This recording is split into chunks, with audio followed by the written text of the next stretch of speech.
और India that is बाबा साहब ने कभी भी विरोध नहीं किया भारत का। अजय आलोक जी, क्विक रिस्पॉन्स।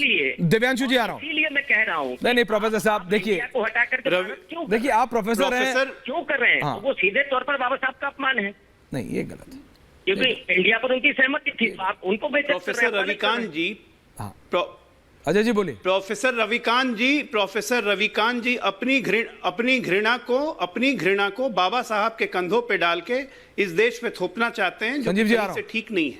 इतने ही ज्ञानी हैं तो जाइए जरा कॉन्स्टिट्यूएंट असेंबली का डिबेट पढ़ लीजिए, जहां पे बाबा साहब ने सबसे पहले विरोध किया था कि 2 नाम इंडिया को डालने की जरूरत नहीं है। उस पर सजेशन आया इंडिया दैट इज भारत कर दिया जाए ताकि लोगों की सुविधा के लिए होगा। उस पर तब यह हुआ कि इस चीज के लिए विस्तृत समय चाहिए और अभी समय नहीं है, इसलिए इसको ऐसे लेके चलते हैं। ज्यादा ज्ञानी बघाड़ने की जरूरत नहीं है शेखी। अब मैं जानता हूं, कल भी मैंने आपकी घृणा देखी है। अब पता नहीं किस बात की आपको घृणा है, आरएसएस से या बीजेपी से। यही घृणा कम से कम कांग्रेस के लिए दिखाते, क्योंकि 9 साल में जितना दलितों का उत्थान हुआ है और जितना दलित आगे बढ़े हैं और बाबा साहब को जिस तरह से हमने स्थापित किया है इस देश में, कम से कम उसको देखते हुए ना अपनी घृणा को कम कीजिए थोड़ा। घृणा से कुछ नहीं लाभ होगा। हर डिबेट में आप आके अपनी घृणा का प्रदर्शन करते हैं, पता नहीं किसके लिए। कांग्रेस के लिए काम कर रहे हैं ना, तो खुल के बोलिए कि कांग्रेस के लिए कर रहे हैं। संविधान सभा का डिबेट सुन लीजिए जाके बाबा साहब का, पढ़िए, आर्काइव में रखा हुआ है। बाबा साहब ने इंडिया शब्द पे विरोध किया था, बाबा साहब ने, और उसके बावजूद कांग्रेस के 4 आदमियों ने मिलकर इंडिया को जुड़वा दिया था। यह भी संविधान सभा में इंकित है। सच को पूरा बोलना चाहिए, आधा नहीं। अब आप सुनेंगे, हो गया। जो आप घृणा की बात कर रहे हो, जिस देश के 3000 साल तक दलितों, शूद्रों, महिलाओं के खिलाफ घृणा रही है स्थायी भाव के रूप में, जहां उनको शिक्षा, शस्त्र और संपत्ति से वंचित आपके लिए रही होगी, अभी तो नहीं है घृणा। अभी आप जो घृणा फैलाने का काम कर रहे हैं ना, उसकी आवश्यकता नहीं है। वो घृणा अभी वो आवश्यकता नहीं है। अभी वो आवश्यकता नहीं है घृणा फैलाने की। दिव्यांशु जी घृणा फैलाने की आवश्यकता नहीं है। पंकज जी अभी तक बोले नहीं है, दिव्यांशु जी बोले नहीं है। मैं दिव्यांशु जी के पास जा रहा हूँ। दिव्यांशु झा, पंकज शर्मा, दिव्यांशु झा। प्रोफेसर साहब वापस आ रहा हूँ, थैंक यू। संजीव झा जी आ रहा हूँ, संजीव झा को। दिव्यांशु जी बोलिए, सबको सुना है आपने, मैं आपका व्यू पॉइंट जानना चाहता हूँ दिव्यांशु जी। देखिए, ये जो कह रहे हैं, जो विरोध कर रहे हैं, स्पष्ट है। अब इनको ये समझ में नहीं आ रहा है कि उसको जस्टिफाई कैसे करें। तो सवाल ये है कि ये घिर चुके हैं, विरोध कर रहे हैं, इनके नेता कर रहे हैं कि हमने अपने दल का नाम इंडिया रखा, तो क्या ये अब उस देश का नाम ही बदल देंगे?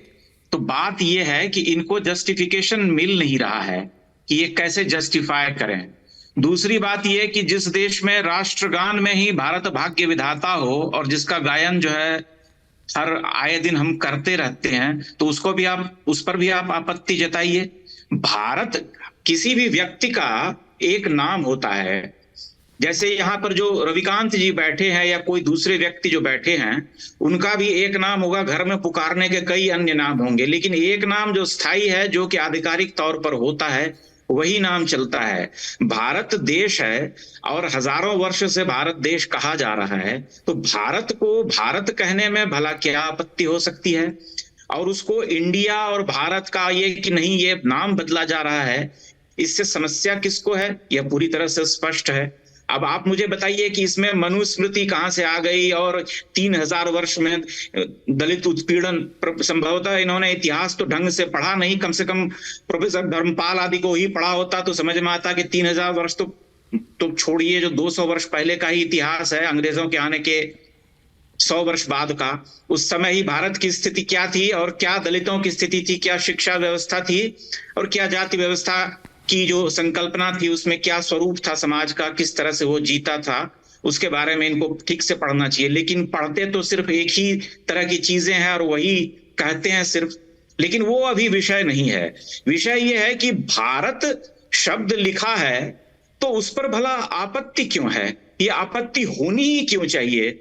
निर्मल वर्मा एक बड़े सुप्रसिद्ध लेखक थे, उन्होंने कहा था कि जब मनुष्य अपनी संस्कृति से निर्वासित हो जाता है तो उसे आत्मनिर्वासन की जो पीड़ा है ये समझ में आती ही नहीं। ये कश्मीरी हिंदुओं को प्रताड़ित कर बहिष्कृत कर दिए जाने पर उन्होंने कहा था। तो ये बात यही है कि आत्मनिर्वासित लोग हैं, इनको कुछ भी आप भारत से संबंधित मूल जो इस देश से जुड़ा हुआ है उसकी बात करेंगे, ये तुरंत उसका विरोध करने लगते हैं। आपको ध्यान होगा इलाहाबाद का नाम जब प्रयाग जो उसका मूल नाम है किया गया था, तब भी यही तिकड़म इन्होंने फैलाया था। जबकि प्रयाग एक ऐसा शब्द है जो हजारों वर्ष से प्रचलित है। हमारी दादी तो कभी इलाहाबाद नहीं कहती थी, वह अनपढ़ थी, लेकिन प्रयाग ही कहती थी।